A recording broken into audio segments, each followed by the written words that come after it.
Warmly welcome back you all from Dhamma Lovers Gathering Channel.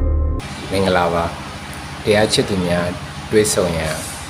YouTube Channel Facebook Page နဲ့အခြားသော Social Media Platforms တို့မှာကြိုဆိုပါရစေဓမ္မတဟာယတရားမိတ်ဆွေဓမ္မပီယတရားချစ်သူများအားလုံးကိုယ်စိတ်နှပြချမ်းသာချမ်းသာရှင်လန်းကြပါစေဒီတရားချစ်သူများတွေ့ဆုံရန် Channel Page နဲ့ Group တွေနဲ့ဗီဒီယိုတွေကိုဖန်တီးရခြင်းပြုလုပ်ရခြင်းရည်ရွယ်ချက်၃ချက်ရှိပါတယ်။နံပါတ်1ချက်ကတော့ဦးဇင်းတို့ရဲ့တရားချစ်သူဓမ္မမိတ်ဆွေရဟန်းရှင်လူသီလရှင်တရားဓမ္မအပေါင်းတရားကြီးတရားမကြီးတွေရောတရားလေးတရားမလေးတွေရောအနေနဲ့ဦးဇင်းနဲ့အတူတူနေ့စဉ်နေ့တိုင်းနေ့တူဝဆရာတော်ဘုရားကြီးတွေရဲ့မြတ်စွာဘုရားရှင်ရဲ့တရားဓမ္မတွေကိုပြန်လည်ဟောပြောပြသတဲ့တရားတွေကိုနေ့စဉ်တပုတ်ကြာပုံမှန်လေးနာယူဖြစ်တဲ့အလေးထားလေးရှိအောင်အဲ့လိုနာယူဖြစ်တဲ့အခါမှာလဲဆရာတော်ဘုရားကြီးတစ်ပါးတည်းဆရာတော်တစ်ပါးတည်းတရားတွေအစွဲမထားပဲနဲ့မြတ်စွာဘုရားဟောတော်မူတဲ့တရားတွေဘယ်ဆရာတော်မဆိုဥပမာဦးဇင်းနာယူဖြစ်တဲ့အလေးထားလေးတစ်ခုနေနဲ့ဆိုရင်ဦးဇင်းအဲ့လိုအစွဲလေးတွေပြောက်အောင်ဆိုပြီးတော့ဥပမာစနေနေ့ဆိုရင်စနေနေ့ကဆရာတော်ဘုရားကြီးတစ်ပါးဖြစ်တဲ့ပါမောက္ခကျိုးဆရာတော်ဘုရားကြီးရဲ့တရားမျိုးနာတယ်ဥမာဗုဒ္ဓနေ့ဆိုရင်မိုးကုတ်ဆရာတော်ဘုရားရဲ့တရားတောက်ကြနေ့ဆိုရင်မဟာစီဆရာတော်ဘုရားရဲ့တရားတနင်္လာနေ့အင်္ဂါနေ့တွေမှာဆိုရင်ချမ်းမြေဆရာတော်ဘုရားကြီးတရားတွေတောင်မြို့ဘာသာတိကဆရာတော်ဘုရားရဲ့တရားတော်တွေခြားသောနေ့တွေမှာမြတ်စွာဘုရားဆရာတော်ဘုရားရဲ့တရားတွေထိုကဲ့သို့နေ့စဉ်တပုတ်ချဆရာတော်ဘုရားရဲ့တရားကိုမြန်မာလိုဟောတဲ့တရားရောအင်္ဂလိပ်လိုဟောတဲ့တရားရောထိုကဲ့သို့နာယူပြအောင်ကျင့်သုံးဖြစ်တဲ့အလေးထားလေးကိုဒကာတော်မတို့လည်းဥဆက်စေခြင်းနဲ့နာယူဖြစ်စေခြင်းနဲ့အင်္ဂလိပ်မြန်မာလိုဒါမကအင်္ဂလိပ်လိုဟောကြားတဲ့တရားတွေကိုလည်းနာယူဖြစ်တယ်အဲ့လိုနာယူဖြစ်တဲ့အခါမှာလည်းခုနောက်ပိုင်းဦးဇင်းတို့ line ပေါ်တွေမှာရောဗီဒီယိုတော်တော်များများမှာရောတော်တော်များနာယူဖြစ်ကြတယ်ပါမောက္ခကျိုးဆရာတော်ဘုရားရဲ့တရားတွေဒီလိုတရားတော်တွေပဲဆရာတော်ဘုရားရဲ့တရားပဲနာပါနာပြီးတဲ့ခါတိုင်းမှာလည်းဦးဇင်းတို့အနေနဲ့ပြန်ပြီးတော့လက်တွေ့ကျင့်သုံးပြကြရအောင်ဥမာဖောင်းဆရာတော်ဘုရားရဲ့တရားနာပြတဲ့ဆိုရင်လည်းဆရာတော်ဘုရားကြီးဟောတော်မူတဲ့ဒီသမထရှုမှတ်နည်းဒီလိုတရားအားထုတ်နေမာစီဆရာတော်ဘုရားမိုးကိုဆရာတော်ဘုရားတရားတွေနာပြရင်လည်းဆရာတော်ဘုရားကြီးဟောမိန်တော်မူတဲ့ဒီမြတ်စွာဘုရားရှင်ဟောပြလမ်းညွှန်တဲ့တတိပဋ္ဌာန်နီလမ်းတွေဒီလိုနေ့စဉ်နာယူပြအောင်လို့နာယူပြပြီးရုံနဲ့မကပဲနဲ့နာပြီးတဲ့အခါမှာလည်းပြန်ပြီးအကျိုးများအောင်လို့ဦးဇင်းကအခုလို့တရားချစ်သူများတွေးဆုံရဆိုရက်တရားတွေဆွေးနွေးကြဖို့ပြန်လဲနီးနောဖလှယ်ကြဖို့သူမြင်ကိုမြင်ဆွေးနွေးရင်းနဲ့ကိုနာယူဖြစ်တဲ့တရားလေးတွေကိုမျှဝေပြကြဖို့ဦးဇင်းကိုယ်တိုင်လည်းအဲ့လိုနာယူဖြစ်တဲ့အခါတွေမှာဆရာတော်ဘုရားကြီးရဲ့တရားဗီဒီယိုလေးတွေအောက် comment တွေမှာဝင်ဖတ်ကြည့်မိတဲ့အခါမှာလည်းဒီဆရာတော်ဘုရားကြီးဟောမိန်တဲ့တရားကိုဘယ်လိုမျိုးပဲပုံပဲကဲ့သို့မိမိတို့ကိုယ်တိုင်နာယူပြအောင်သာမကလက်တွေ့ကျင့်သုံးပြလဲ listening absorbing နာမကလက်တွေ့ practically နေနဲ့ practical ဘယ်လိုလက်တွေ့လှုပ်ဆောင်ပြလဲဆိုတဲ့ implementation ဘိုင်းကိုသွားကြတဲ့ရောက်ဖြစ်ကြတဲ့ပုံကိုယ်တွေဥပမာပါဠိလို့ဆိုရင်မြတ်စွာဘုရားရဲ့ဂုဏ်တော်ထဲမှာပါတဲ့ဝိဇ္ဇာစရဏတမ္ပန္နဂုဏ်တော်ဝိဇ္ဇာဆိုတဲ့အသိဉာဏ်ပညာရဖို့ဦးဇင်းတို့တရားနာကြတယ်ဟုတ်ပြီ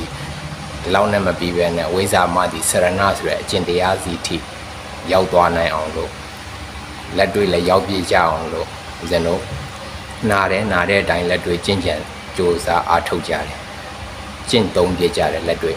အဲ့ဒီအတိုင်းလေးကိုတွားပြကြအောင်လို့ဒီလိုဗီဒီယိုတို့တွေဖန်တီးရခြင်းဖြစ်တယ်ဒီရဲ့ဦးဇင်းရဲ့တရားချစ်သူများတွေ့ဆုံရ channel တို့ page တို့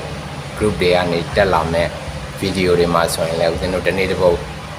နာပြီးတဲ့ခါတိုင်းကိုယ့်ရဲ့အမြင်ကိုယ့်ရဲ့ရှုထောင့်ကိုလက်တွေ့ကျင့်သုံးပြပုံလေးတွေကိုအများသူကလည်းဝမ်းမြောက်ဝမ်းသာတာဓုနုမောဒနာတွေခေါ်ဆိုပြီးတော့ကုသိုလ်တွေပွားများကြအောင်ကိုเจ้าနဲ့ဆက်ပြီးတာဓုတွေခေါ်ဆိုဝမ်းမြောက်ဝမ်းသာတွေဖြစ်ကြရင်ကိုရေးလိုက်တဲ့ comment တစ်ခုကနေပြီးတော့အများသူကလက်တွေ့ကျင့်သုံးပြစရာအားစီးတစ်ခွက်အားပေးတိုက်တော်မူလေးတစ်ခုဖြစ်သွားရင်ကိုယ်မှလည်းကုသိုလ်တွေစတဲ့ပွားရတယ်ဒီကုသိုလ်တွေချင်းချင်းအပြန်လည်ပွားမိကြအောင်ပွားပြကြအောင်တော်များဦးစင်းအရင်ကဖတ်လိုက်ဖတ်ကြည့်တဲ့ comment တွေမှာဆိုရင်အကုန်လုံးကလက်အုပ်ချီတာနဲ့တာတုခေါ်တာနဲ့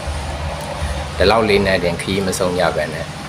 လက်ဦးချီတာဓုခေါ်တာတွေထပ်ပို့တိုးပြီးတော့လက်ဦးချီတာဓုခေါ်တာတွေရဲ့နောက်မှာမိမိတို့ကဒီတရားကိုဘယ်လိုမျိုးနိုင်ယူဖြစ်လဲ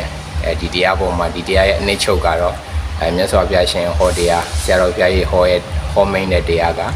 ကတော့ဘာလို့ဆိုလို့ရင်းဖြစ်တယ်ဆိုတာမိမိမြင်ကိုယ်မြင်သူမြင်ဖလှယ်ကြရင်လည်းဆွေးနွေးကြမယ်ဆိုရင်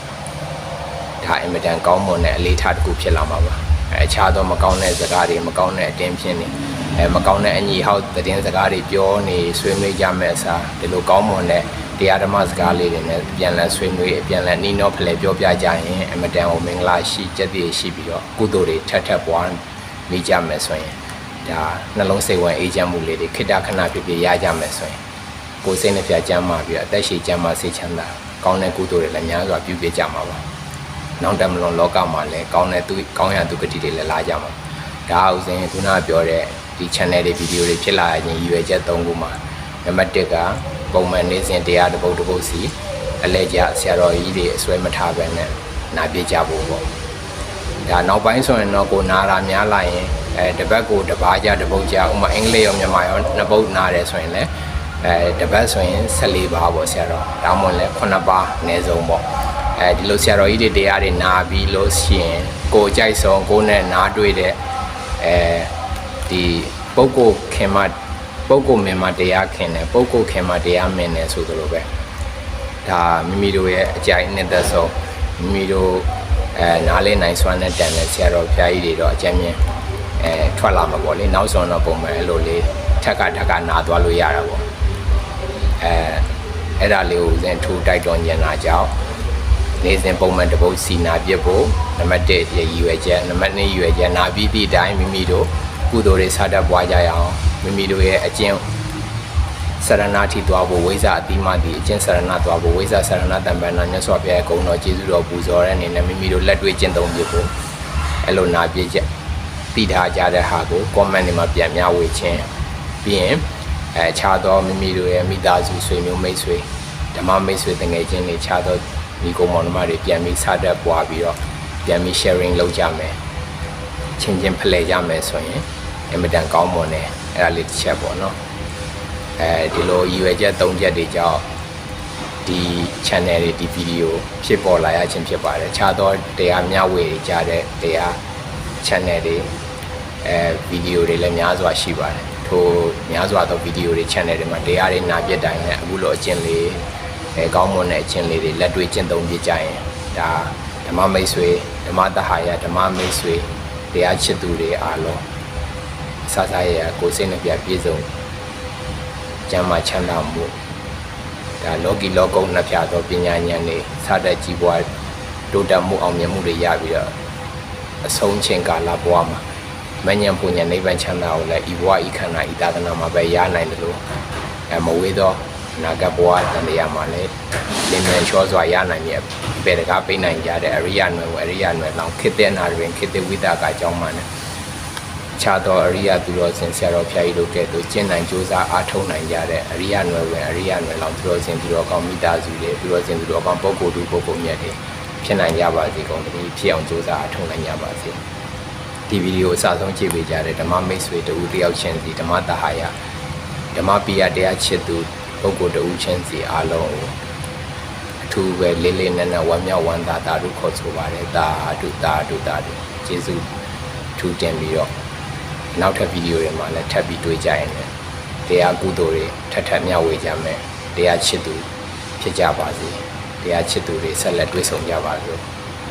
ကျေးဇူးတင်ပါတယ်ကျမ်းမာချမ်းသာဘေးပြဝေးကွာကြပါစေသာတု